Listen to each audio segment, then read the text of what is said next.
from the Federation of St. Kitts and Nevis.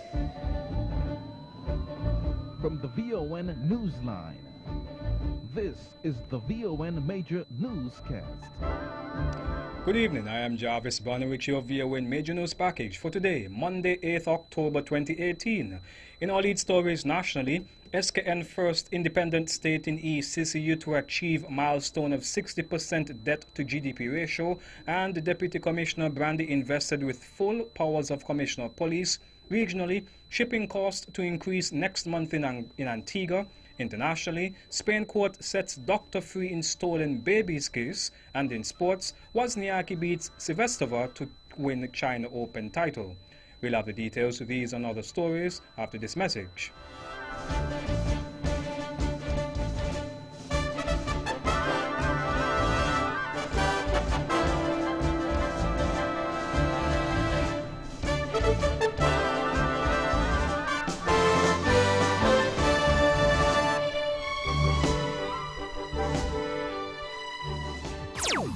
Another look. Different from how you've seen it before. Another look. Takes an in-depth look into business, politics, science, technology, religion, and more. Another look. Featuring documentaries from the BBC, regional features, and local ones too. Another look. Every Monday at 3 p.m. on the Eastern Caribbean's Powerhouse. Wow.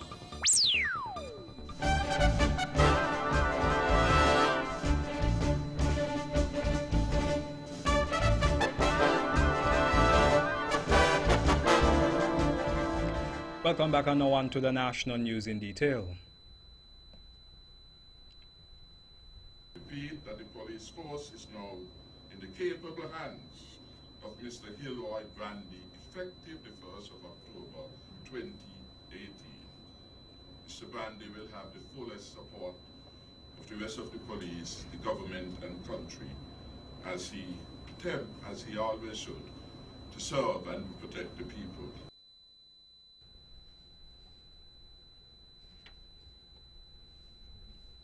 That was Prime Minister and Minister of National Security, Dr. the Honorable Timothy Harris, as he made the announcement at his monthly press conference that Deputy Commissioner of the Royal St. Christopher Nevis Police Force, Mr. Hilroy Brandy, he rather invested the full powers of the Commissioner of Police on a temporary basis to ensure that the public safety operations can continue seamlessly.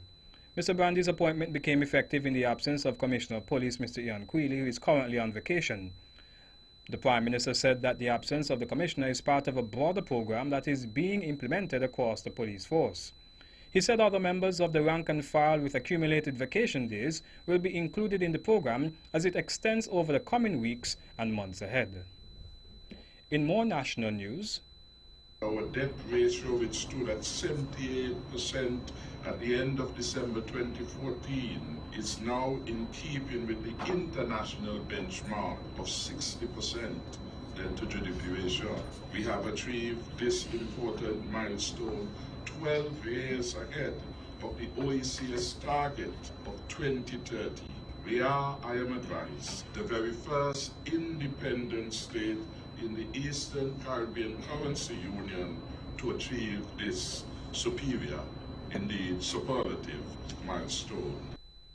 Prime Minister and Minister of Finance, Dr. the Honorable Timothy Harris. The Prime Minister made the announcement during his press conference last week, Thursday, October 4th. He also listed examples of the steps his government took to lower the country's debt to GDP ratio. In practical terms, we paid off the inherited outstanding debt to the IMF of 117 million, and today we are still in surplus. In practical terms too, we got to this milestone by making a substantial payment of 36.2 million and the land for debt swap arrangement with National Bank. We achieved this milestone by paying down a total of 25.1 million and the amount owed to the government of Venezuela, and of course clearing other substantial debts of the former irresponsible regime. Prime Minister and Minister of Finance, Dr. the Honorable Timothy Harris. The Royal St. Christopher Nevis Police Force has issued a wanted person bulletin. A bulletin released today, Monday 8th October, names the wanted person as Ernesto Estevan alias Spanish or Stevie of farm site Sandy Point, St. Kitts. The 23-year-old, who is said to be born in St. Kitts, is reported to have escaped from police custody on October 5, 2018. He was taken into police custody for the offense of larceny and is also a person of interest in relation to an armed robbery incident. He is said to be 5 feet 10 inches tall, of brown complexion, slim-built, with black hair. The police is asking anyone who knows of his whereabouts to contact the CID or the nearest police station. Governor-General of St. Kitts and Nevis, Sir Tapley Seaton, arrived in Taiwan today, Monday, to attend the Republic of China-Taiwan National Day celebrations on Wednesday. During Sir Seaton's 5-day visit, he will attend banquets hosted by President Tsai Ing-wen and Foreign Minister Joseph Wu, respectively. According to the Ministry of Affairs, MOFA, Governor-General Seaton is also scheduled to visit the International Cooperation and Development Fund Taiwan ICDF in Taipei, a government-funded agency responsible for national foreign aid programs. Apart from his official visits, Seaton will also engage in cultural activities, including tours of the National Palace Museum, Taipei 101 building, and National Taichung Theatre, among other places of interest, MOFA said in a statement. Taiwan and St. Kitts and Nevis established diplomatic relations in October 1983, less than a month after the Federation Caribbean country gained independence. The education sector here on Nevis has a new Principal Education Officer, PEO, in the person of Mrs. Anella Claxton. During his press conference last Tuesday, Premier of Nevis, the Honourable Mark Brantley, expressed his congratulations to the new PEO and stated she is an excellent choice. Ms. Anella Claxton, as we know, has a wide experience in education, both at the level of early childhood to adult education. She holds a master's degree in adult education from Texas A&M in Texarkana, Texas, and she's been deeply involved in education in the United States. I think she's an excellent choice, someone with the necessary skill set, the necessary training. I want to congratulate Ms. Claxton on her elevation to this role as Principal Education Officer, and we thank Minister Troy Liburd, who leads the Ministry of Education day-to-day, and his able prominent secretary, Mr. Barrett, for this choice. He also expressed his appreciation to the former PEO, Mrs. Palsy Wilkin. Mrs. Wilkin, as we know, toiled in the vineyards of education for some 44 years. When she had retired and taken her well-deserved rest, we call on her yet again. And it is instructive that based on what I gather, she served for 12 years as an education officer and then for 5 years as a principal education officer. Long after she should have been retired and relaxing, we called on her and she came and she gave of her service. And we have to congratulate and thank her. There are no words really that I can express to demonstrate the depth of gratitude for her contribution to education. Premier of Nevis, the Honourable Mark Brantley. In police news, Raspberry Richards of Lower Monkey Hill, St. Kitts, was arrested, formally charged and cautioned for the offences of driving without a valid and unexpired driver's license and driving without insurance. Bail was granted in the sum of $7,000 for his appearance at the Berkshire Magistrate Court on October 18, 2018. Kendall Samuel of Greenlands, who was charged for the offences of using threatening language and battery, was granted bail in the sum of $10,000 for his appearance at the Berkshire Magistrate Court on November 5, 2018, with the bail condition that he is not to make any contact with the virtual complainant, whether direct or indirectly. In matters at the District B Magistrate Court, presided over by Her Honour Miss Karen Hector, Kelvin Dickerson of St. Paul's, was charged for possession of cannabis and possession of cannabis with intent to supply, was fined $2,000 to be paid by October 24, 2018, or if in default, serve 2 months in prison. Meantime, police executed several search warrants on properties in the following areas on St. Kitts: Ponds Pasture, Upper Monkey Hill, Market Street, Molyneux, Borio, and Old Road. These reports were recorded by the Royal St. Christopher Nevis Police Force for the period September 25th to October 1st, 2018. The Ministry of Health here in St. Kitts and Nevis has issued a statement confirming that central medical stores have adequate stock of the usual fast-acting, intermediate-acting and long-acting insulin formulations. The ministry reassured the general public that the present batches of insulin in stock have adequate shelf lives based on the expiration dates noted on the packages. The statement said this is to correct inaccurate information circulating in the media regarding a stockout or non-availability of insulin on island. It said the inaccurate information also alleged that patients' prescriptions are being filled with expired insulin. It said this information is not only false, but is also deliberately misleading. The ministry underscored that its insulin stock is not exhausted and that all persons with diabetes who are maintained on insulin are presently able to access usual treatment. In more police news, the Federation recorded its 23rd homicide when a man was shot and killed in Crab Hill, Sandy Point, St. Kitts. L.Y. Stanley Williams of Crab Hill is reported to have been shot by an unknown assailant or assailants just after 12 noon on Saturday, October 6th. Police found the motionless body of 35-year-old Williams with what appeared to be several gunshot wounds about the body. The Emergency Medical Service EMS was summoned, however, Williams was unresponsive. The district medical officer visited the scene and pronounced Williams dead. Another man, Steve Woodruff of Cleverly Hill, Sandy Point, was shot in his arm during the same incident and was treated and discharged. The police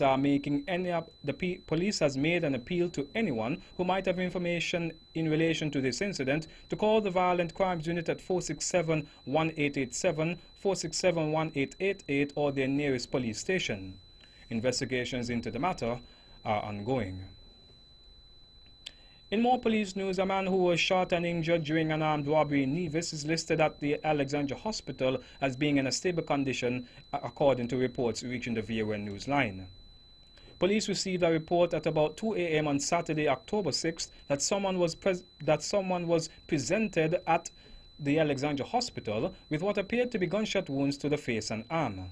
The individual, 37-year-old Keno Claxon of Claygothewa, Nevis, was taken to the hospital in a private vehicle. Preliminary investigations have revealed that sometime after 1 a.m. Claxon went to a shop in Bath Village, and upon leaving the shop sometime later, he walked to his vehicle and was accosted by two armed masked assailants. They demanded money, and at some point during the robbery, Claxon was shot. The scene was possessed and items of evidential value were taken into police custody. Investigations into this matter are ongoing. And lastly, in our national news segment, the nursing fraternity here in St. Kitts and Nevis will be strengthened following a capping and stripping ceremony of 15 nursing students from the Clarence Fitzroy Bryant College on Friday, October 5th. The students completed the Bachelor of Science in Nursing program. The capping and striping ceremony is a ceremonial and symbolic rite of passage to nursing practice. Second-year students who received their cap and stripes were Cindy Anslin, Akila Dore Huggins, Akisa Farrell, Vince Hendrickson, and Therese Williams.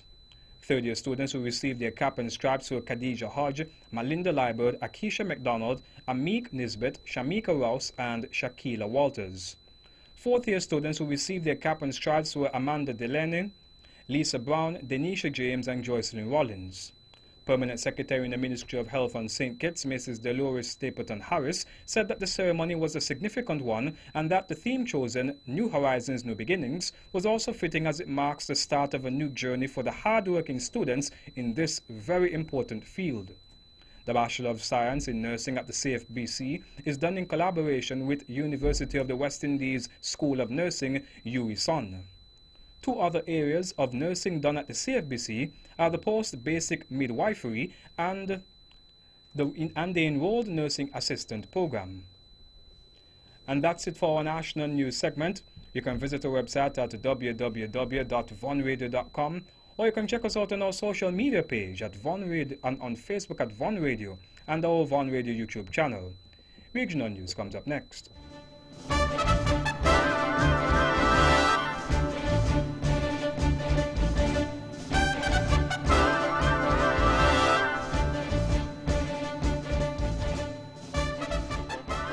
Home. It means something different to everyone. It's a place you love, a place as unique as you are. A place where you can be yourselves. A place for life's big surprises, and not to mention the small ones. Moments to cherish, and moments that last a lifetime. It's a place for nurture, and a place where you can grow together. It's home. So whether you're building, purchasing, or renovating, the Bank of Nevis is here to open the door, giving you the confidence to dream and the help you need to get there with a mortgage loan from the Bank of Nevis. The Bank of Nevis Limited, improving the quality of life.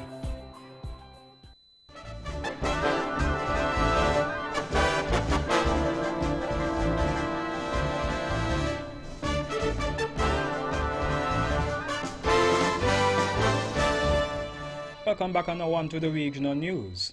Out of Antigua, the cost of doing business is expected to go up after at least 3 shipping companies announced they will be increasing shipping fees to the port next month by more than 100% in some cases. At least one of the shipping lines, Crowley, has blamed the impending increase on increased costs at the Antigua Port Authority. The company stated due to increased costs at the Port of Antigua, Crowley Caribbean Services announces an increase on the Antigua port charge to be effective November 4, 2018. For example, the cost to ship equipment greater than 40 feet will jump from US $160 to US $329. However, both the chairman of the Antigua and Barbuda Port Authority, Mary Claire Hurst, and the manager, Darwin Telmack, said the Port Authority has not increased its tariffs. Crowley Maritime Corporation is a U.S.-owned and operated marine solutions, transportation and logistics company providing services in domestic and international markets. In St. Vincent and the Grenadines, the government has developed a 2-pronged program for safety and security. Minister of Finance Camila Gonsalves detailed the initiative at a press conference in Kingstown last week, during which he reported on his official visit to Taiwan last month. Gonsalves said that in Taipei, he met with Taiwan International Cooperation and Development Fund, Taiwan ICDF, and Systems and Technology Cooperation. He said that part of the program, an e-bus program, will focus entirely on minibuses. According to the minister, the e-bus program, which will commence next year, early 2019, will involve placing a number of bus stops across St. Vincent and a small device on cooperating buses. They will also be incentivized.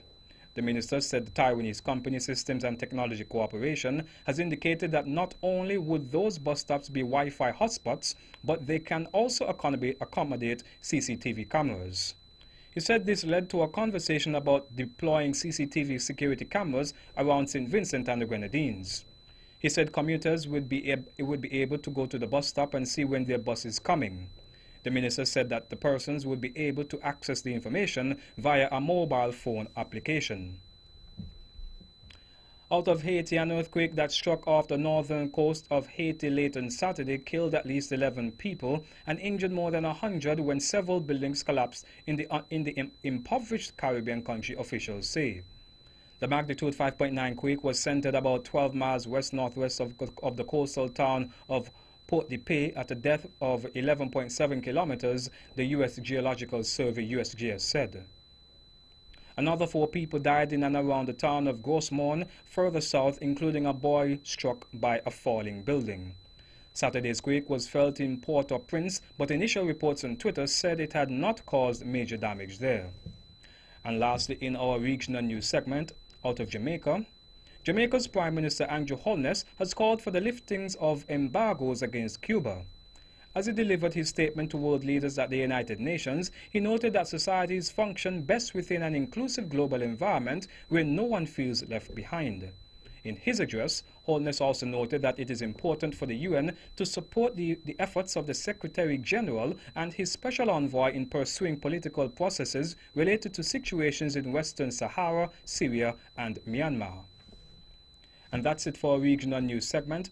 Stay with us for news around the world.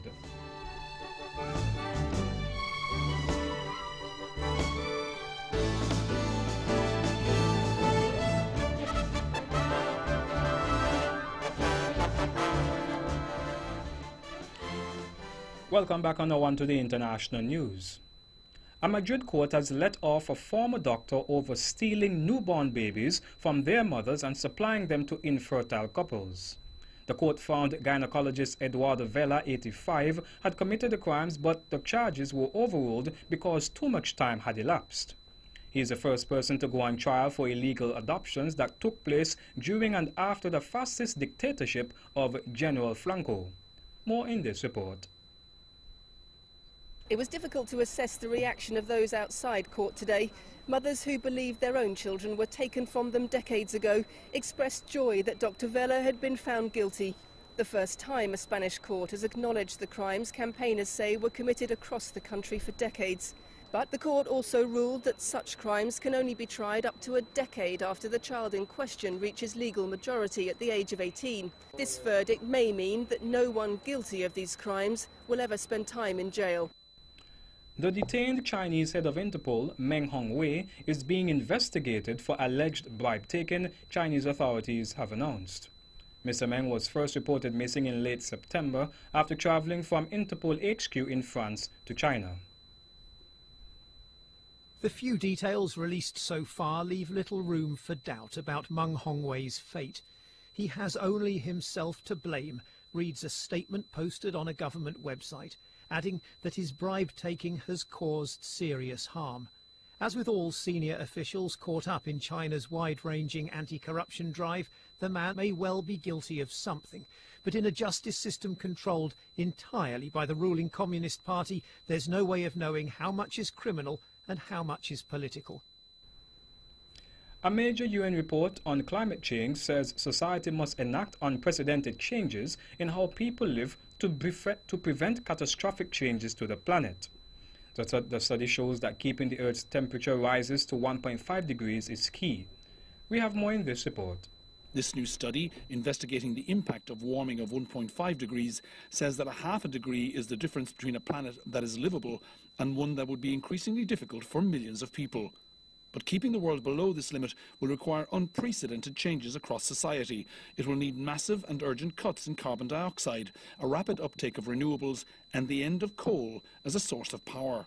It's not just about governments and policies. The IPCC researchers say that personal lifestyle choices can make a major difference, such as stopping eating meat or driving electric cars. Finally, in our international news segment, 20 people have been killed in a crash involving a stretch limousine taking people to a party in the U.S. state of New York, police say.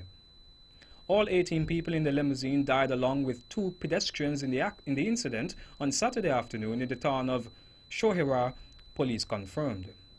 Witnesses described seeing the SUV-style limousine shoot across a junction and hit another car before plowing into people in a shop car park. The cause of the crash is unclear. The victims have not yet been officially named, but the New York Times reports that they include 4 sisters and at least 2 pairs of newlyweds. All those killed were adults, police say. Chairman of the National Transportation Safety Board NTSB, Robert Sumvold, said this is America's deadliest transport crash since 2009. And that brings us to the end of our news segment. The latest in sports is next.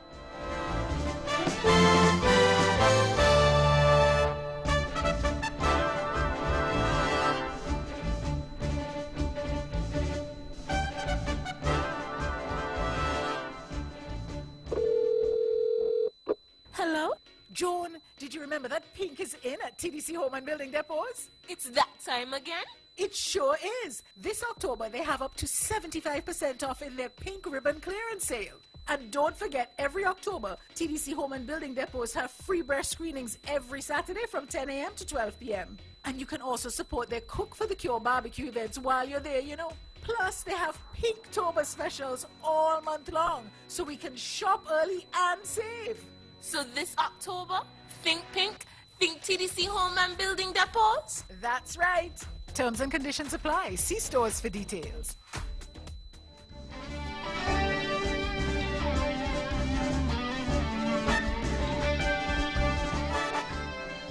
Welcome back on the one to the sports. In tennis, world number 2 Caroline Wozniacki won her 3rd event of the season with a straight set victory over Anastasia Sevastova in the China Open final. The Australian Open champion won 6-3, 6-3 in 87 minutes in Beijing to claim her first title since Eastbourne in June. It is the 30th title of the 28-year-old's career. Meanwhile, US Open champion Naomi Osaka has pulled out of next week's Hong Kong Open because of a back injury. The Japanese world number 6 complained of the problem during her semi-final defeat by Sevastova at the China Open on Saturday, receiving treatment on the court. The 20-year-old said after her loss to the unseeded Sevastova that her US Open win is causing her stress as she battles to prove herself. In cricket, West Indies suffered their heaviest test defeat against India by an innings and 272 runs on Saturday. It took India under 100 overs to bowl them out twice in their third straight three-day defeat in India. 14 of the 20 wickets fell in 2 sessions and a bit on the third day.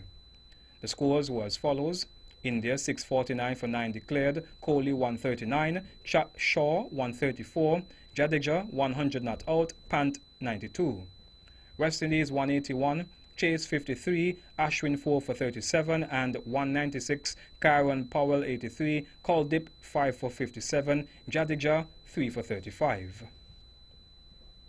In local sports, the 3rd edition of the Youth Olympic Games YOG will be held in Buenos Aires, Argentina, over the period 6 to the 18th of October, and the SKNOC will make its 3rd appearance at these games.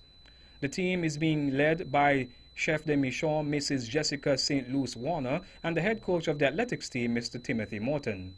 The following athletes and team official from the sport of athletics will represent the federation. In athletics, Mr. Avon Jr. Rouse, which will be participating in the 400 meters, Miss Jarency Jeffers, which will be participating in the 100-meter dash, Mr. Timothy Morton, who is the coach.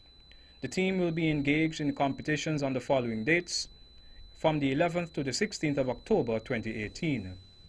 And lastly, in our sports segment, in football, France World Cup winner Kylian Mbappe scored 4 goals as Paris Saint-Germain maintained their 100% winning start in Ligue 1 by thrashing Lyon.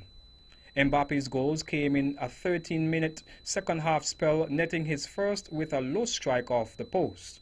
The scores were as follows: PSG 5 goals, Lyon 0. And that's it for sports. The weather is next.